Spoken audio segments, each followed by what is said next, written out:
welcome to lesson 24. We are going to be playing My Bonnie Lies Over the Ocean on page 72. Hopefully that's a familiar piece to you. And you're going to be practicing in this piece some tricky crossover fingerings and reviewing that A that's below middle C in the treble staff. And I also wanted to talk about something we haven't talked too much about, and that is when is the best time to practice in terms of your daily schedule. It's really interesting that as we age, our circadian rhythms change. When we're adolescents and teens, we tend to be night owls. We want to stay up late. It's really hard for us to get up in the morning or to focus on anything cognitive in the morning. So teens and adolescents tend to reach their peak of cognitive function around lunchtime to maybe 3 or 4 o'clock.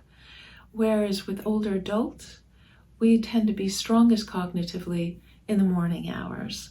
Now, these are generalizations that seem to pan out statistically in scientific studies, but of course some of us are still night owls. So take this as a generality, but there could be deviations from the rule, of course. So they have found in these scientific studies when older adults are taking a cognitive test later in the day, let's say around 3 or 4 o'clock, they do much worse than adolescents and teens do taking the same test at the same time in terms of memory retention. Now, when those same kids are tested against older adults in the morning hours, older adults do much better. So this is good to note because most of us are going to have the best chance of retaining new skills that we learn on the piano if we practice in the morning hours, let's say sometime between 9 and lunchtime.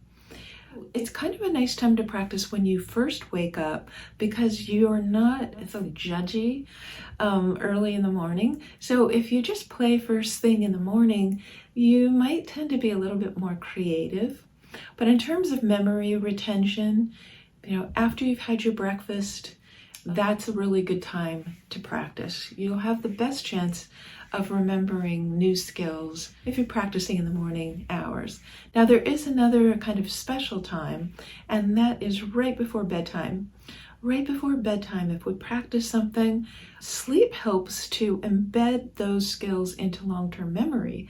So sleep has this kind of magic application. So if you can practice for 10 minutes, let's say right before bed, you just say, okay, I'm going to brush my teeth, then I'm going to practice for 10 minutes, then get ready into bed. Somehow there's this kind of a little magic process that happens during sleep that helps embed musical as well as other skills into long-term memory.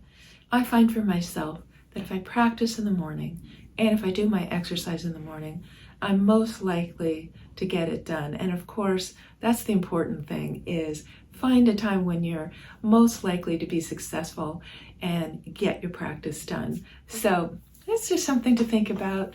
Also, for some people, it's really important that they drink something before they practice.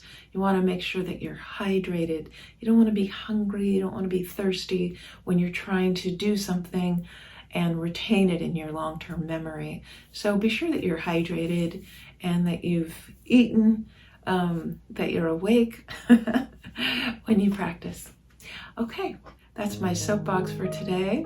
I hope you have a wonderful 2 weeks, and I'll see you in lesson 25. Bye.